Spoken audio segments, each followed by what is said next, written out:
சிம்ம ராசிக்குண்டான ஜூன் மாத பலன்களை பத்தி பார்க்கலாம். சிம்ம ராசிக்கு விடிவு காலம் பிறந்துருச்சுன்னு நினைச்சுக்கோங்க. வருடத்திற்கு ஒரே ஒரு முறை மட்டும்தான் உங்களுடைய ராசி அதிபதியாக இருக்கக்கூடிய சூரியன் 11ஆம் வீட்டுக்கு வருவார். வருடத்திற்கு ஒரே முறை மட்டும்தான் மிதுனத்துக்கு வரப்போகிறார். இப்போ உங்க ராசி அதிபதியாக இருக்க சூரியன் 10ஆம் வீட்டுல தொழில் ஸ்தானத்துல 15ஆம் தேதி வரைக்கும் இருக்கார். சிம்மம் ஆல்ரெடி நிறைய டிப்ரெஷன், நிறைய மனக்குழப்பங்கள், என்ன பண்றதுன்னே தெரியல ராசிக்கு. ஏன்னா உங்களுடைய நிலைமை புரியுது.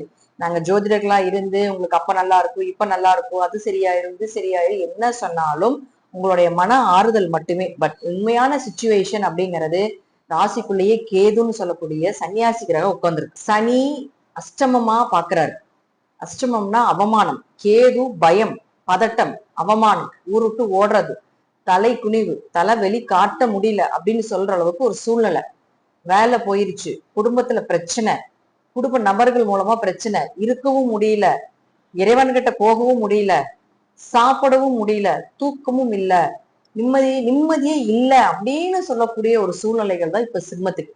ஏன்னா ஏதோ ஒண்ணு வந்திருக்கலாம், அஷ்டம சனி மட்டும் இருந்திருக்கலாம், அல்லது கேது ஜென்மத்துக்குள்ள இருந்திருக்கலாம். ரெண்டும் சேர்ந்து வந்திருக்கு அப்படிங்கிறது ரொம்ப கடினமான உங்களுடைய முட்களும் பெரும் பாறைகளும் கல்லும் நம்ம சொல்லுவோம் கண்ணாடி சொல்லும் நிறைந்த பாதைகள் தான் உங்களுடைய பாதைகள் அப்படிங்கறதா உண்மை. நாங்க பேருக்கு வேணா உங்களுக்கு சொல்லிக்கலாமே தவிர அனுபவிக்கக்கூடிய சிம்மராசிக்காரர்கள் ஒவ்வொருடைய கிளைண்ட்டையும் நம்ம பார்க்கும்பொழுது அவங்களுடைய வேதனைகளை கேட்கும்போது ரொம்ப கஷ்டமான ஒரு சூழ்நிலைகள் போயிட்டு இருக்கு. பட் ஒரே ஒரு ஆப்ஷன் அப்படிங்கிறது இருக்கு. இப்போ இந்த சூழ்நிலையில சொல்றேன் என்னன்னா, உங்களுடைய ராசி அதிபதியாக இருக்கக்கூடியவர் லாபஸ்தானத்துக்கு வரப்போகிறார் 15ஆம் தேதிக்கு மேல.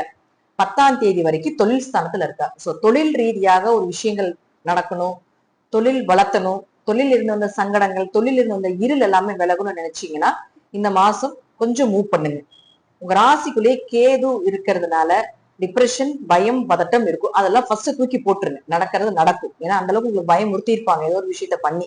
சோ அதெல்லாம் நடந்து முடிஞ்சிருச்சுன்னு நினைச்சுக்கோங்க. இனி வரக்கூடிய பாதை உங்களுக்கு வெளிச்ச பாதைன்னு நினைச்சுக்கிட்டு அதெல்லாம் விட்டுட்டு கொஞ்சம் உங்களுடைய பாதைய கொஞ்சம் அதிகமா எடுத்து வைங்க அப்படிங்கிறது ஒரு அமைப்பு உண்டு. சோ தொழில் கொஞ்சம் நல்லா இருக்கும் இந்த மாசம்.